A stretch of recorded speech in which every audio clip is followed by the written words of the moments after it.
Is it possible to make a long-range air slash like we see in anime and video games? Actually, yes, but the air blade itself is actually not even the most dangerous part of such an attack, and doing it just might kill you.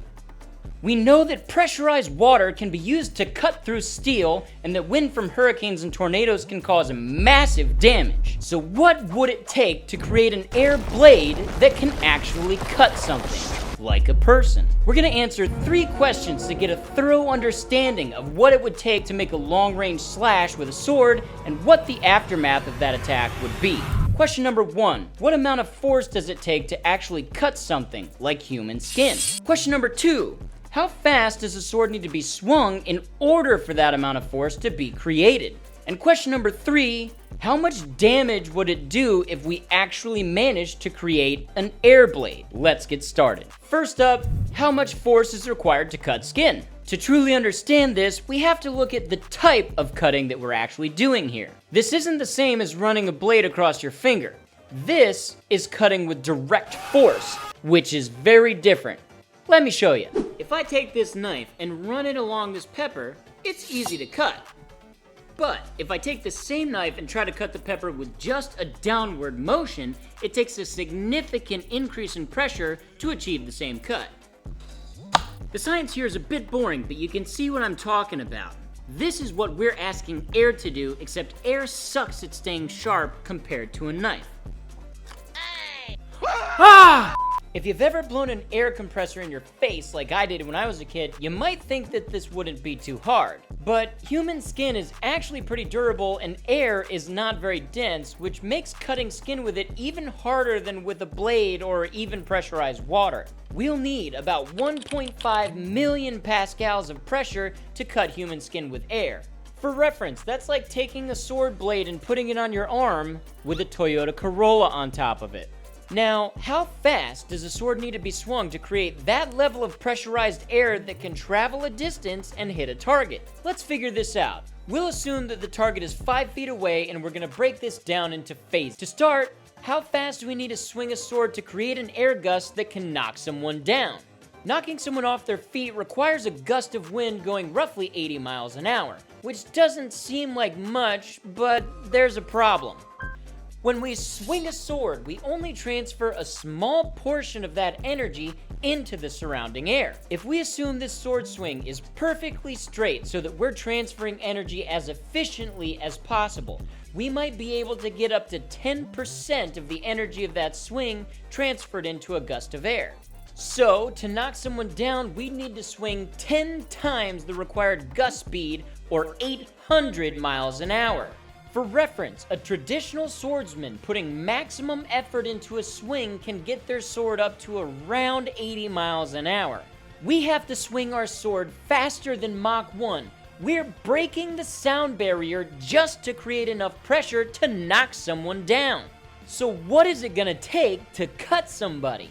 Well, they would need to swing their sword at roughly Mach 6, or 4,603 miles per hour, just to create enough of a pressurized air gust to cut somebody only 5 feet away.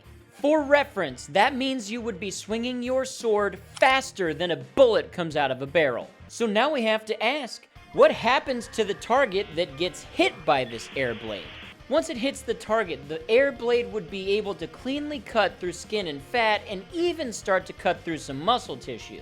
But once it reaches that muscle tissue, it starts to become more of a tear than a clean slice. Then, by the time it hits bone depth, it would have lost so much energy that at most, the bones would maybe get fractured or chipped from the sheer pressure. The total depth of penetration by an air blade like this would be about 1.5 inches or 4 centimeters. Not very deep. So, the blade itself isn't cutting anyone in half, and it isn't even deadly. But you know what is deadly? The shockwave. Mere microseconds after getting hit by the blade and getting cut, their body would be pummeled by a shockwave so intense it would instantly collapse their lungs and rupture organs throughout their body. Their eardrums would instantly burst and cause permanent and total deafness. The pressure difference between the inside and the outside of their body would break their ribs inwards, puncturing organs, and the pressure would burst blood vessels all over their body, causing internal bleeding everywhere all at once. You'd see a neat slice starting for a fraction of a second, then the whole body gets tossed away by the shockwave. A hit to the head with this is instant death. A hit anywhere else causes permanent and lifelong issues and is probably still not survivable.